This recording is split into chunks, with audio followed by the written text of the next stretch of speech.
నిర్గమాకాండం 2వ అధ్యాయం 25వ వచనాన్ని ఇప్పుడు మనం చదివాం.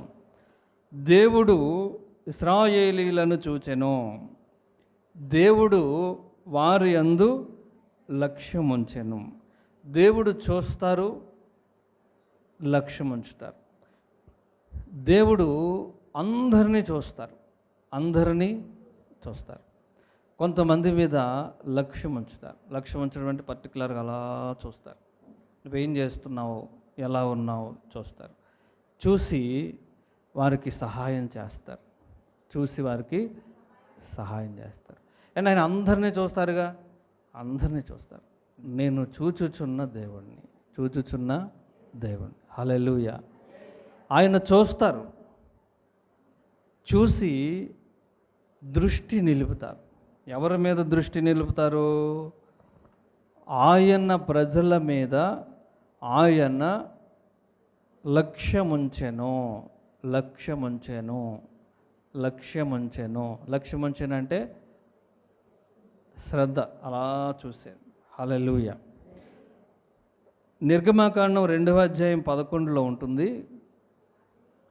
మోషే పెద్దవాడైనప్పుడు ఒకసారి అలాగా ఊళ్ళోకి వెళ్ళాడు.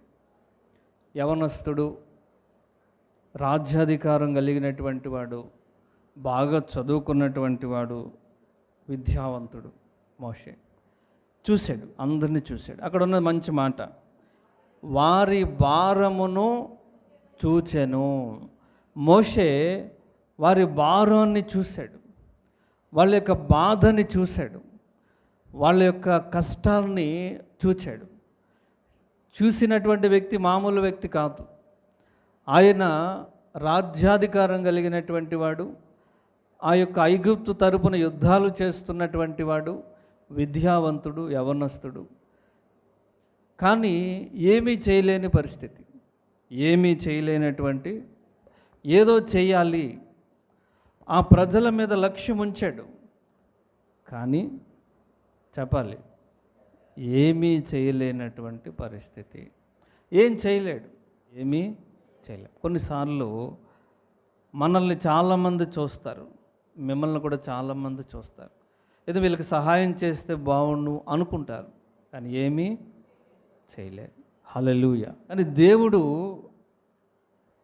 చూశారనుకోండి, దేవుడు లక్ష్యం ఉంచాడు అనుకోండి, ఆయనకు అసాధ్యమైంది లేదు. ప్రజలు మనుషులు చూడాలని ఆశపడతారు. మనుషులు చూడాలి, యజమానులు చూడాలి, అధికారులు మమ్మల్ని చూడాలి అని ఆశపడతారు. వాళ్ళు చూసినా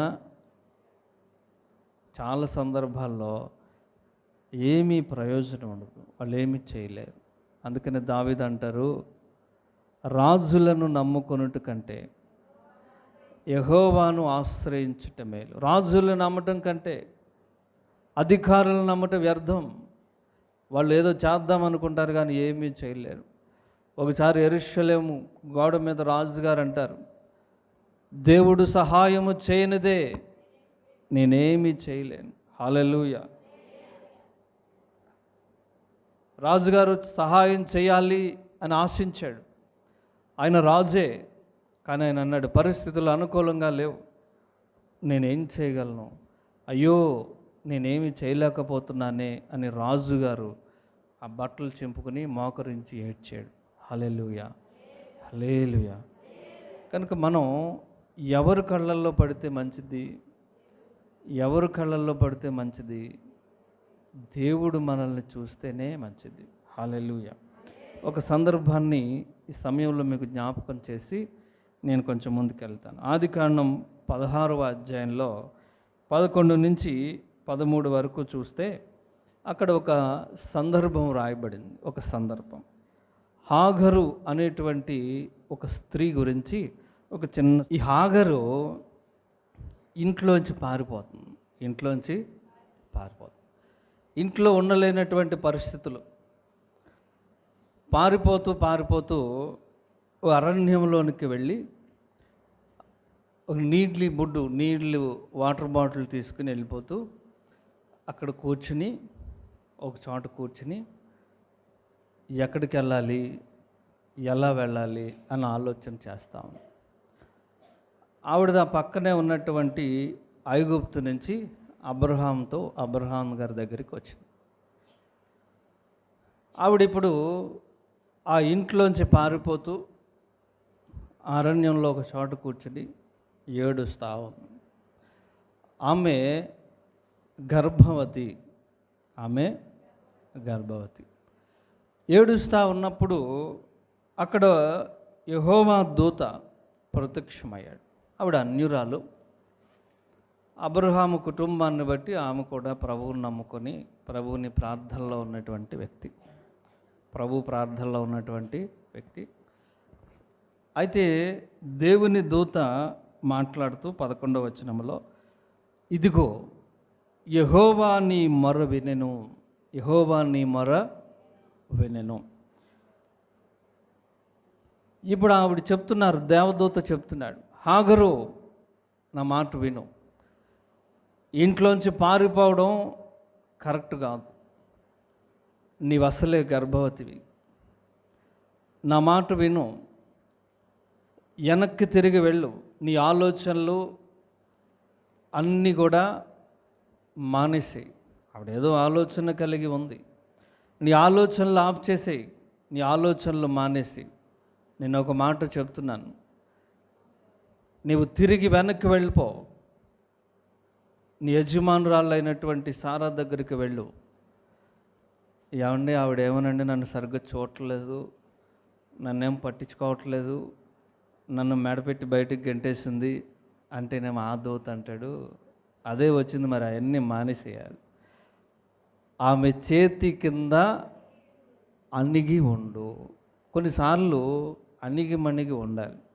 అండ్ ఎందుకు ఉండాలండి అంటే ఉండాలి, మరి ఆశీర్వాదం కావాలంటే అణిగి ఉండాలి. ఆమె దగ్గర అణిగి ఉండు, వెళ్ళిపో, ఇంటికి వెళ్ళిపో, బ్యాక్కి వెళ్ళిపో. హల్లెలూయా. నేను నిన్ను ఆశీర్వదిస్తాను, నీకు ఒక కుమారుడు పుడతాడు, వాడికి ఇష్మాయేలు అని పేరు పెడతావు, నేను నిన్ను నీ కుమారుణ్ణి ఆశీర్వదిస్తాను. హల్లెలూయా. వెనక్కి వెళ్ళిపో అని చెప్పాడు.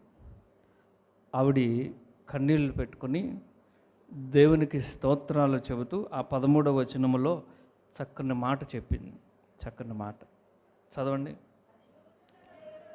అప్పుడు ఆవిడ ఏమందంటే, నా మొర విని, నా ఏడుపును చూచి, నా మీద లక్ష్యం ఉంచినటువంటి నా దేవుడవు నీవే,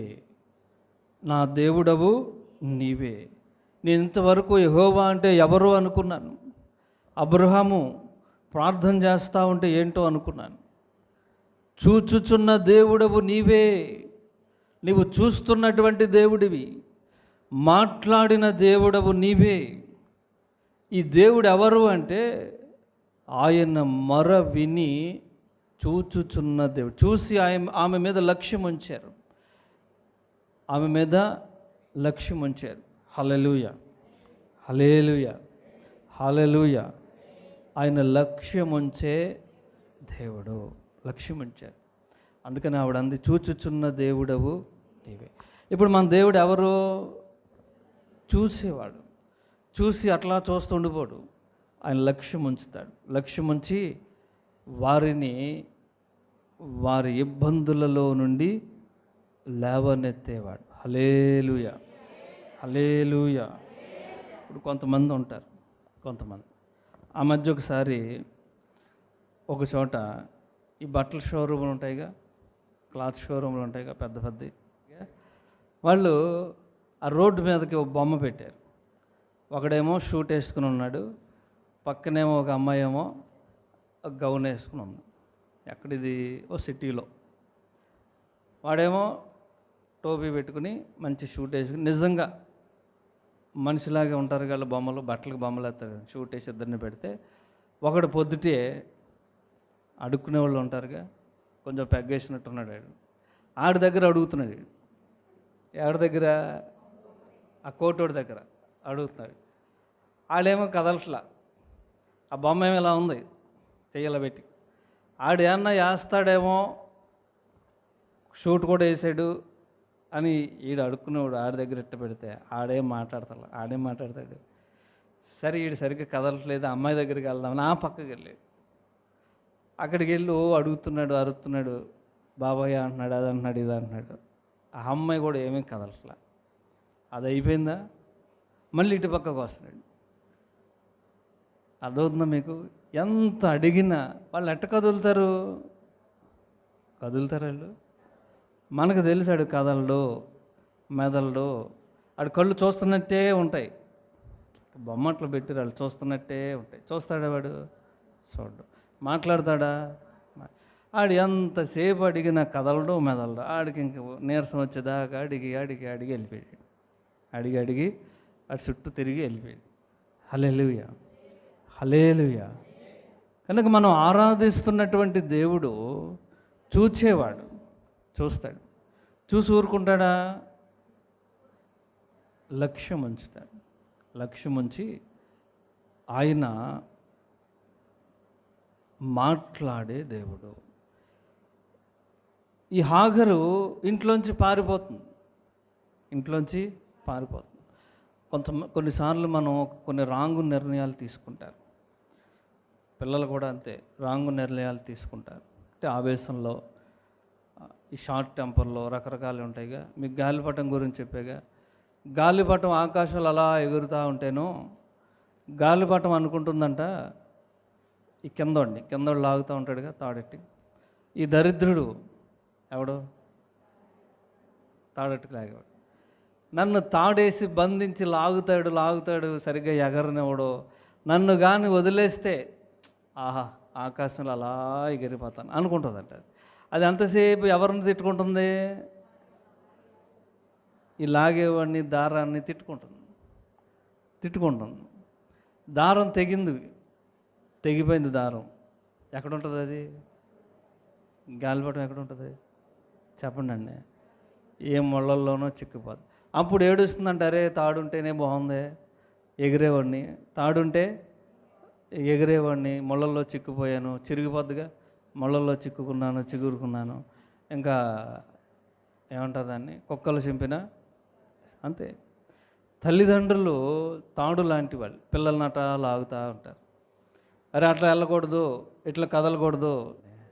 కనుక వాళ్ళ పిల్లల్ని ఒక మంచి భవిష్యత్తులోనికి తీసుకెళ్ళాలని దారం గాలిపటాన్ని ఏ విధంగా అయితే చక్కగా ఎగిరేటట్టు చేస్తుందో పిల్లలకి మంచి భవిష్యత్తును తీసుకురావాలని తల్లిదండ్రులు వాళ్ళని క్రమశిక్షణలో పెడతారు.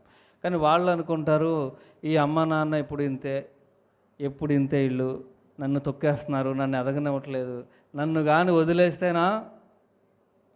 ఏమవుద్ది? ముళ్ళల్లోనో ఆ కరెంటు స్తంభానికో కరెంటు ఏ తీగలకో ఎలాడుతూ ఉంటారు. అంతే పరిస్థితి. హల్లెలూయా.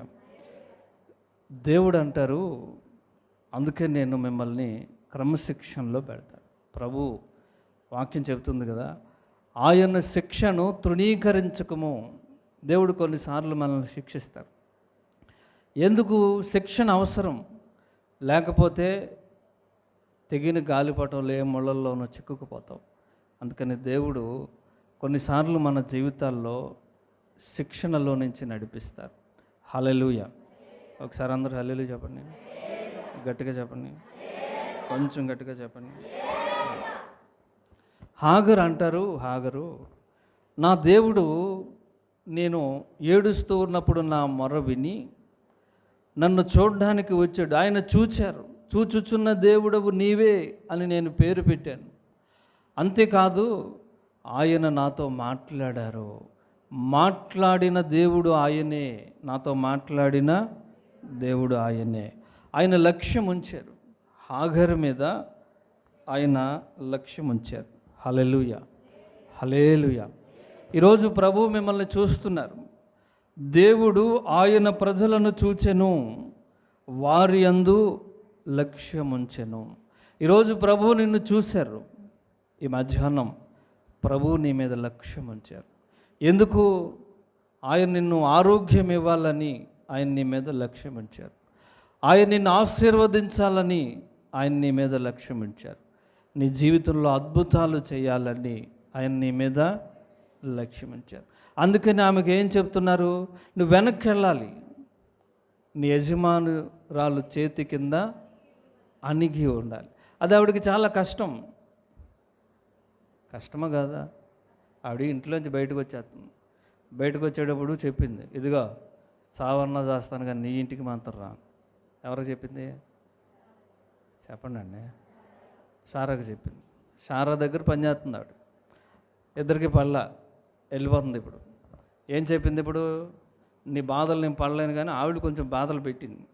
ఆవిడ బాధ పెట్టింది. ఎవరో సారా కూడా బాధ పెట్టిందా పెట్టలేదా? చెప్పండి అండి. పెట్టింది. మొత్తానికి ఆవిడని హింసించింది. పొమ్మనకుండా పొగ పెట్టారంటారు చూసారా, అట్ట పెట్టింది. ఆవిడ వెళ్ళిపోమందా? చెప్పండి. కొంతమంది భలే ఉంటారు, వాళ్ళు పొమ్మనరు, పోయేటట్టు చేస్తారు. పొమ్మనకుండా పొగ పెడతామంటారు చూసారు, ఆ టైపు పెట్టింది. పెడితే ఆవిడ ఏం చేసిందంటే, ఇదిగో వెళ్ళిపోతున్నాను నేను, నీ బాధ పడలేను, వెళ్ళిపోతున్నా. ఆవిడ గర్భవతి అయినా సరే వెళ్ళిపోదాం అనుకుందంటే చాలా కష్టంగా ఉంది అక్కడ. నేను వెళ్ళిపోతున్నాను, ఈ బాధలు నేను పడలేను. ఇప్పుడు ప్రెగ్నెన్సీ ఉన్నప్పుడు డెలివరీ అయ్యేదాకా ఉండాలిగా, మధ్యలో వెళ్ళిపోతే ఎంత ప్రమాదం, అవునా కదా? ఆవిడ ఎంత కష్టంలో ఉంది కదా. కష్టం అంటే ఆవిడ చేతులారా చేసుకున్నది అనుకోండి, కానీ కష్టంలో ఉందా లేదా? అంత కష్టంలో ఉంది. అయినా సరే వెళ్ళిపోదాం అనుకుందంటే మనం అర్థం చేసుకోవచ్చు, ఆమె చాలా కష్టంలో ఉంది. ఇప్పుడు దేవుడు అంటారు, వెనక్కి వెళ్ళాలి, ఆవిడ దగ్గరే ఉండు. ఇప్పుడు ఆవిడ ఏమంటుంది, ప్రభువా వేరే చోట ఎక్కడన్నా పెట్టకూడదు, నా పరువు పోవట్లే, నువ్వు నన్ను ఆశీర్వదించకపోయినా పర్లా, ఇంకొక చోట పెట్టకూడదు. చూసారా, మనకు తేడా ఉంటుంది. మరి మన ఆలోచనలన్నీ ఎట్టు ఉంటాయి కదా. ఇప్పుడు పరువు పోదా? మీరైతే వెళ్తారా వెనక్కి? మాట్లాడరేంటండి? పరువు పోయింది. చిచ్చి అని చెప్పాను నేను అక్కడ. సావన్నా చేస్తాను కానీ నేను ముఖం చూడనన్నా. కానీ మళ్ళీ వెనకెళ్ళ దేవుడు అంటారు, వెనకెళ్ళమంటే బల్ల ఆమె చేతి కింద అణిగి ఉండు. ఆవిడేం చెప్తే చెయ్యి, వెళ్ళు, అక్కడే నీకు ఆశీర్వాదం, అప్పుడు నేను నిన్ను ఆశీర్వదిస్తాను. హల్లెలూయా. కనుక దేవుని మాటకు ఆమె విధేయురాలు అయింది. దేవుని మాటకు ఆమె విధేయురాలు అయింది కాబట్టి దేవుని ఆశీర్వాదాన్ని పొందుకుంది. హల్లెలూయా. ఈరోజు మనలో ఉన్నటువంటి తేడా ఏంటంటే, మీరన్నీ వింటారు కానీ వినేది మీకు చేయటం కష్టం. ఇప్పుడు హాగర్కి ఎంత కష్టం, దేవుడు చెప్పింది చేస్తేనే మనకి ఆశీర్వాదం. హల్లెలూయా. మీరు ఆ వచనాలను ధ్యానం చేస్తే కొంచెం బాధగా కూడా ఉంటుంది. దేవుడు ఏంటంటే ఎట్లా చెప్తాడు, పరువు పోతుంది కదా, పరువు పోతుందా పోవట్లేదా? మీరు ఆవిడ తరపున ఆలోచించాలి. ఎవరి తరపున? హాగర్ తరపున ఆలోచించండి. ఏమన్నా అంత ప్రెస్టేజ్గా తీసుకుని వచ్చేస్తే దేవుడు మళ్ళీ అక్కడికి వెళ్ళాలంటే, ఇప్పుడు ఆవిడ వెళ్ళింది, ఒకసారి ఊహించండి, వెనక్కి వెళ్ళింది, సారా దగ్గరికి వెళ్ళి సారా గారు అని తలుపు కొట్టింది. అప్పుడు ఆవిడ ఏమంటుంది చెప్పండి మీరు? ఆ ముందు రోజు ఏం చెప్పింది? వెళ్ళిపోతున్నాను, శ్రావణాస్త వస్తాను కానీ నీ దగ్గరకు రాను, నీ మోహన్ చూడనందా? ఏంటి ఇలా వచ్చావు, వెళ్ళేవుగా, మళ్ళీ వచ్చేవేంటి అని అంటదిగా. ఆవిడేమంటది? వచ్చావా, ఇదిగో నేను లేకపోతే నువ్వు బతకలేవు, నేను లేకపోతే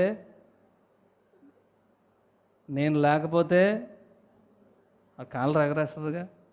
మరి అన్నీ జరిగి ఉంటాయి. ఇప్పుడు ఏం చేయాలి? దేవుడి మాటకు విధేయురాలై ఆమె తల వంచుకుని ఆమె దగ్గర పని చేయడానికి మరలా వెళ్ళింది. కనుకనే దేవుడు ఆమెను ఆశీర్వదించారు. హల్లెలూయా. అందుకే మనం దేవుడు చెప్పింది కష్టమైనా సరే, అది నిష్ఠూరమైనా సరే, నువ్వు చేస్తేనే, విధేయత చూపిస్తేనే దేవుడు మీ పక్షంగా కార్యం చేస్తారు. ఈ మధ్యాహ్నం నేను నిన్ను చూస్తున్నాను, నీ మీద లక్ష్యం ఉంచుచున్నాను. ఆయన ఎందుకు లక్ష్యం ఉంచుతారు? చదువుదాం ఓ మాట, మంచి మాట. 12 అయిందా? చదువు. యెషయా గ్రంథం 57వ అధ్యాయం 18వ వచనం. నేను వారి ప్రవర్తనను చూచి తిని. చూశారు, మన దేవుడు చూసేటువంటి వాడు, చూస్తున్నట్టుండేవాడు కాదు, ఆయన చూచుచున్న దేవుడు. హాగర్ చెప్పింది, ఏం చెప్పింది ఆవిడ? చూచుచున్న దేవుడు నీవే. ఆయన అంటారు, నేను నీ ప్రవర్తనను చూచి తిని. హల్లెలూయా. చూశారు, చూసి మిమ్మల్ని లక్ష్యం ఉంచారు, మిమ్మల్ని లక్ష్యం ఉంచారు. ఎందుకు లక్ష్యం ఉంచారు? ఎందుకు లక్ష్యం ఉంచారంటే లక్ష్యం ఉంచారు కాబట్టి చూశారు. మీ ప్రవర్తన అంతా చూశారు, నువ్వు ఎట్లా ప్రవర్తిస్తున్నావు ఏంటి అని చూశారు. చూసి ఇప్పుడు ఆయన ఏమంటారంటే 3 లైన్లు ఉంటాయి ఇక్కడ, 3 పనులు. ఈ 3 నేను చెయ్యాలని నీ మీద లక్ష్యం ఉంచాను. హల్లెలూయా. ఆయన ఎన్ని చేయబోతున్నారు? చాలా విషయాలు ఉన్నాయి. ఈ వచనంలో 3 ఉంటాయి, ఈ వచనాల్లో 3 ఉంటాయి.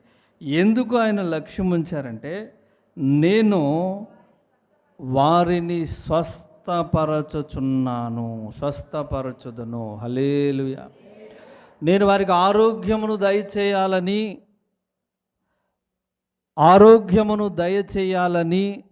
నేను వారిని లక్ష్యముంచుచున్నాను. హల్లెలూయా, హల్లెలూయా. ఆయన ఎందుకు లక్ష్యం ఉంచుతున్నారు? స్వస్థపరచాలని.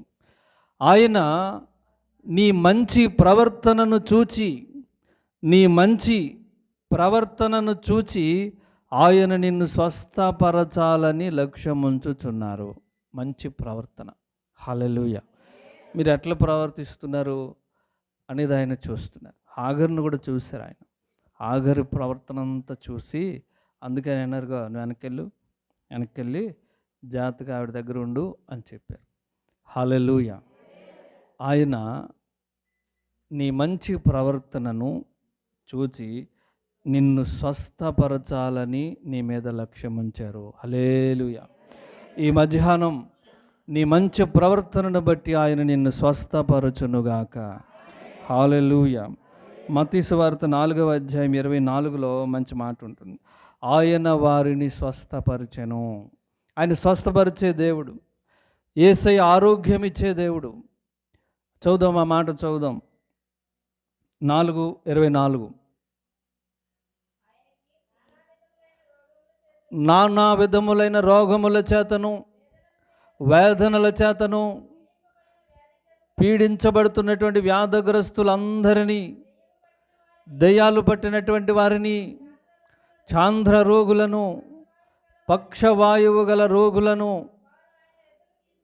వారు ఆయన దగ్గరకు తీసుకొని రాగా ఆయన వారందరినీ స్వస్థపరిచెను. హల్లెలూయా. ఆయన స్వస్థపరిచే దేవుడు. ఈ రోగం ఆ రోగం లేదు. ఇప్పుడు ఆ లిస్ట్ ఉంది కదా, వారందరినీ ప్రభువు స్వస్థపరిచారు. యేసయ్య స్వస్థపరచాలని నీ మీద లక్ష్యం ఉంచారు. హల్లెలూయా. యేసుప్రభు వారు ఒకసారి అట్లా వెళ్ళిపోతూ ఉన్నారు, శరీరధారిగా ఉన్నటువంటి రోజుల్లో. అలా వెళ్ళిపోతూ అక్కడ ఆగారు. ఆగి ఒకడిని అటా చూశారు, వాడి మీద లక్ష్యం ఉంచారు. అదో పండగ. చాలామంది ప్రజలు ఉన్నారు, అందరూ నిలబడుకుని అలా ఉంటే ఒకడు పడుకుని ఉన్నాడు. ఆ పడుకున్న వాడిని చూశారు. ఆయన చూసి వాడి మీద లక్ష్యం ఉంచి, సహోదరుడా స్వస్థపడగోరుచున్నావా అని అడిగారు. హల్లెలూయా. ఆ స్టోరీ మీకు తెలుసు. ప్రభు వాడిని స్వస్థపరిచారు. అటు తెంగర సమాధానం చెప్పాడు, కానీ ఏం సమాధానం చెప్పాడు? తెంగర సమాధానం చెప్పాడు, అయినా కానీ ప్రభు వాడిని స్వస్థపరిచారు. హల్లెలూయా, హల్లెలూయా. అంటే తెంగర సమాధానం అంటే వాడు ఏం చెప్తాడు? ఆడు ఎందుకని స్వస్థత పొందలేకపోయాడో చెప్తున్నాడు. వీళ్ళెవరూ నాకు సహాయం చేయరు, వీళ్ళెవరూ నాకు హెల్ప్ చేయరు, అందరూ వాళ్ళ పనుల్లో ఉంటారు. నేనేమో కుంటోడిని, చేతులు కాళ్ళు సరిగ్గా లేనివాడిని, నన్ను ఎవడూ పట్టించుకోడు, ఇవి చెప్తాడు వాడు. హల్లెలూయా. ఏమంటే అన్నీ ఎవడూ పట్టించుకోకపోతే ఇటు ఎట్ట బతికాడు? ఎన్నాళ్ళ నుంచి ఉంటున్నాడు అక్కడ? 30 ఏళ్ళ నుంచి ఉంటున్నాడు. 30 ఏళ్ళ నుంచి అండ్ 30 ఏళ్ళ నుంచి వీడికి భోజనం ఎవడొకటి తేవాలిగా. మాట్లాడరేనండి. కాళ్ళు చేతులు లేవు కానీ తిండి ఆగలేదుగా, ఆగితే పోయేవాడుగా, అవునా కాదా? అన్నీ తెచ్చి పెడుతున్నారు వీడికి, మాట్లాడరేంటండి. అన్నీ తెస్తున్నారు కానీ ఏం చెప్తాడు? నన్ను ఎవడో చూడట్లా, నన్ను ఎవడో పట్టించుకోవట్లా, టీ కూడా తేవట్లా, కూల్ డ్రింక్ కూడా తేవట్లా అని చెప్తాడు. ప్రభు అంటారు, అసలు ఇవన్నీ కాదురా నాయన, అసలు నీవు బాగుపడగోరుచున్నావా? హల్లెలూయా. ప్రభు దృష్టి నిలిపారు అంటే అర్థం ఏంటంటే ఆయన నిన్ను బాగు చేయాలని ఆలోచిస్తున్నారు. ఈరోజు నువ్వు బాగుపడగోరితే, ఈరోజు నీవు స్వస్థపడగోరితే ఆయన మీద, నీ మీద ఆయనకున్న లక్ష్యమును, మంచి ప్రవర్తనను నీవు కలిగి ఉండాలి. నీ ప్రవర్తన మారాలి, నీ ప్రవర్తన మారాలి. ఆయనకి ఇష్టమైనటువంటి ప్రవర్తనలోనికి నీవు రావాలి. హల్లెలూయా. నేను వారి ప్రవర్తనను చూశాను, వారి మీద నా లక్ష్యమును ఉంచాను.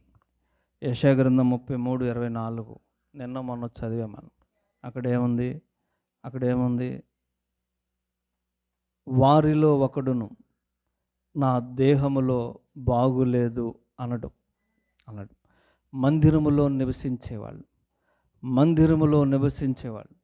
నాకు బాగోలేదు అని అనడం. హల్లెలూయా. మీరు కూడా అంటలేదుగా, అన్నారా? అప్పటి నుంచి అంటలేదుగా మీరు. హల్లెలూయా. ఎందుకంటే ఆయన మిమ్మల్ని స్వస్థపరుస్తారు. ఆయన మిమ్మల్ని స్వస్థపరచవలనని నీ మీద ఆయన దృష్టి నిలిపారు. ఈరోజు మనిషి అనారోగ్యం చేత అతాకుతలమైపోతున్నాడు.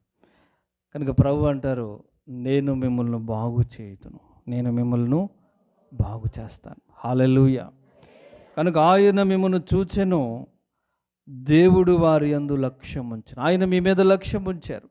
ఎందుకు లక్ష్యం ఉంచారంటే మిమ్మల్ని స్వస్థపరచాలని, మీకు ఆరోగ్యమును అనుగ్రహించాలని ఆయన మిమ్మల్ని స్వస్థపరిచారు. రెండో మాట చదువుదాం. నేను వారిని చూశాను, వారి ప్రవర్తనను చూశాను, నేను వారిని నడిపించుదును. హల్లెలూయా. నేను వారిని నడిపిస్తాను. యెహోవా నిత్యము నిన్ను నడిపించును. యెహోవా నిత్యము నిన్ను నడిపించును. ఆయన నీతో ఉంటారు, నిన్ను నడిపిస్తారు. ఆయన నీలో ఉంటారు, నిన్ను నడిపిస్తూ ఉంటారు. హల్లెలూయా. హల్లెలూయా. చాలా సందర్భాల్లో ఒక ఫ్యామిలీ ఉండేవాళ్ళు, రెక్కలు ముక్కలయ్యేలా కష్టపడి పిల్లల్ని చదివిస్తారు. పిల్లల్ని చదివించి ఉద్యోగం చేసుకుంటూ, చిన్న ఉద్యోగమైనా పిల్లల్ని చదివించడం కోసం ఉన్నవన్నీ అమ్ముకుని వాళ్ళని ఒక మంచి ప్రయోజకులుగా చేశారు. ఒక కుటుంబం ప్రయోజకులుగా చేసి రెక్కలు ముక్కలయ్యేలాగా కష్టపడి వాళ్ళకి మంచి ఉద్యోగాలు, గవర్నమెంట్ ఉద్యోగాలు వచ్చేటట్టుగా చేశారు.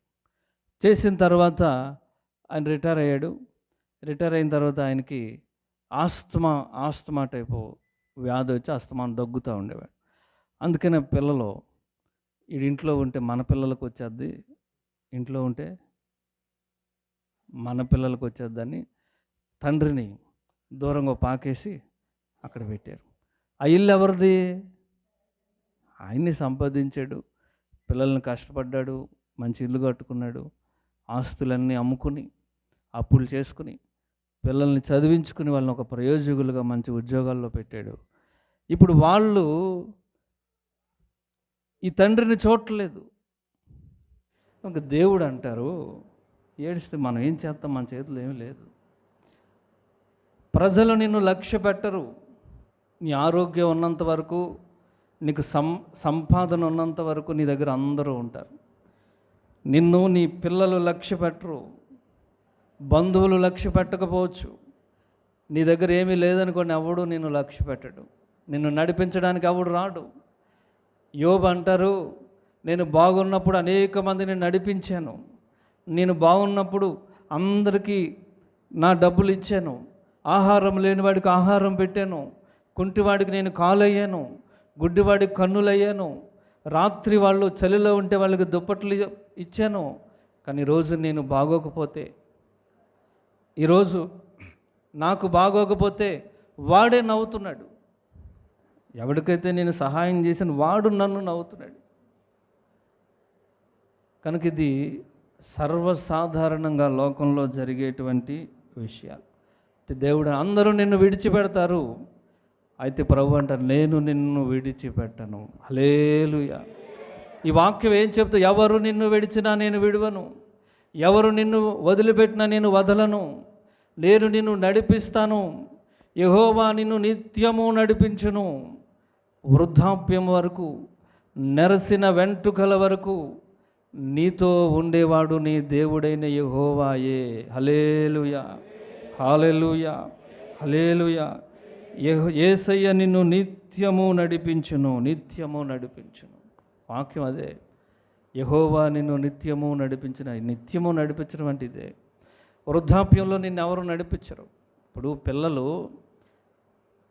పిల్లల్ని మీరు నడిపించారు, చిన్నప్పుడు నడిపించారుగా, పడిపోతారేమో నడిపించారు. వృద్ధాప్యంలో వాళ్ళు నిన్ను నడిపించరు, నీ స్నేహితులు నడిపించరు, నిన్నెవ్వడు నడిపించడు. దేవుడు అంటారు నేనే నడిపిస్తా. నిత్యము నడిపించేవాడు, చివరి వరకు నీకు తోడుగా ఉండేవాడు నీ దేవుడైన యెహోవా. హల్లెలూయా. చాలామంది పిల్లల్ని చూసుకుని దేవుణ్ణి వదిలేస్తారు, పిల్లల్ని చూసుకుని దేవుణ్ణి అలక్ష్యం చేస్తారు. కానీ చివరికి తెలుసుకుంటారు దేవుడే నిత్యుడైనటువంటి వాడు, ఆయన నిత్యుడు, నిత్యుడు, నీ కొరకు ప్రాణం పెట్టినవాడు.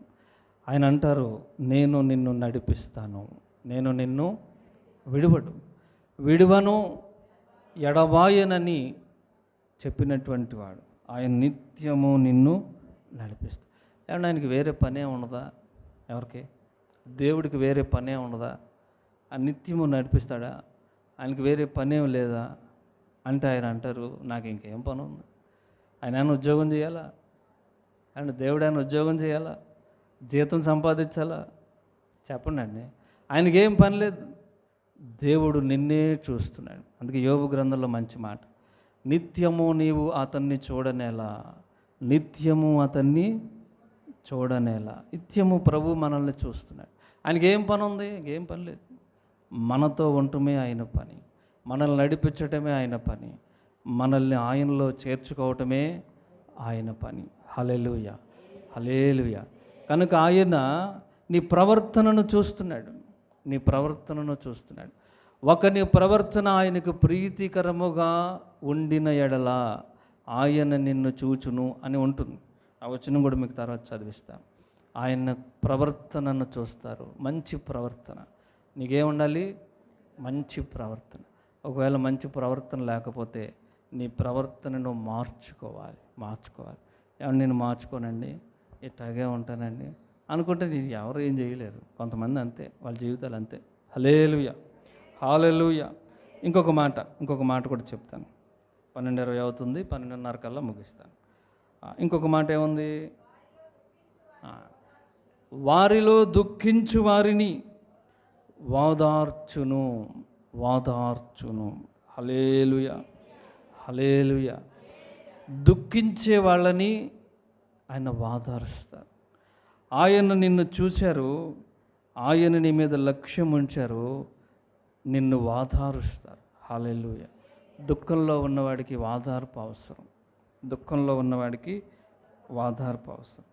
కనుక ప్రభు అంటారు నేను నిన్ను వాదార్చుదును, దుఃఖము నిట్టూర్పు ఎగిరిపోవునుగాక. హల్లెలూయా, హల్లెలూయా, హల్లెలూయా, హల్లెలూయా. కనుక ఆయన నీ మీద దృష్టిస్తున్నారు, నిన్ను చూస్తున్నారు. ఎందుకంటే మొదటిది నిన్ను స్వస్థపరచాలని, రెండవది నిన్ను నడిపించాలని, మూడవది నిన్ను ఆదరించే దేవుడు నన్ను ఆదరిస్తారు. దుఃఖం కలుగుతాయి, రకరకాలైనటువంటి దుఃఖాలు, ఎవరు బాధలు వాళ్ళకు ఉన్నాయి. నిర్గమాకాండం 3వ అధ్యాయం 7వ వచనం అంటుంది నేను వారి బాధను చూచి తిని. హల్లెలూయా. ఆయన మన బాధలను చూస్తారు. ఆయన నీ బాధను చూచుచున్న దేవుడు, నీ మీద లక్ష్యం ఉంచుచున్న దేవుడు. చాలామంది అనుకుంటారు నన్ను ఎవరు పట్టించుకోవట్లేదు, నాకు అనారోగ్యంగా ఉంది, నాకు తలపోటుగా ఉంది, ఈ పాస్టర్ గారికి చెబుతామా ఆయన ఎంటాడో ఎండో కూడా తెలియదు అనుకునే వాళ్ళు కూడా ఉన్నారు. మనల్ని ఎవరు పట్టించుకోవట్లేదు. దేవుడు అంటారు, మీ బాధను నేను చూస్తున్నాను. హల్లెలూయా. ఒకవేళ నీ పక్కోళ్ళు నేను పట్టించుకోకపోవచ్చు, చూచి తిని. కనుక మనల్ని సరిగ్గా అర్థం చేసుకునేటువంటి వాడు ప్రభు అయిన యేసుక్రీస్తు. ఆయన మనల్ని అర్థం చేసుకుంటాడు. ఎందుకని? ఆయన మనల్ని సృష్టికర్త కనుక. నిన్ను అర్థం చేసుకునేటువంటి వాళ్ళు ఎవ్వరూ లేకపోయినా, ఈ భూమి మీద నిన్ను ఎవరు అర్థం చేసుకోకపోవచ్చు. నీ సొంత భర్తే నిన్ను అర్థం చేసుకోకపోవచ్చు, అపార్థం చేసుకోవచ్చు. పిల్లలు నిన్ను అర్థం చేసుకోకపోవచ్చు. నీ బంధువులు, రక్త సంబంధులు నీకు అర్థం కాక, ఏమన్నా నేను మంచి చేస్తే చెడు వస్తుంది ఏంటని నువ్వు బాధపడుతూ ఉండు. కొంతమంది బాధపడతారు, ఏమన్నా నేను అందరికీ మేలు చేశాను, రెక్కలు ముక్కలు అయ్యేలాగా కుటుంబం కొరకు పనిచేసాము, ఈ రోజున ఈ కుటుంబ సభ్యులే ఏం చేసేలా అంటున్నారు అని చాలామంది బాధపడుతూ ఉంటారు. అవును, ఇవన్నీ సాధారణంగా జరిగేటువంటి విషయాలు.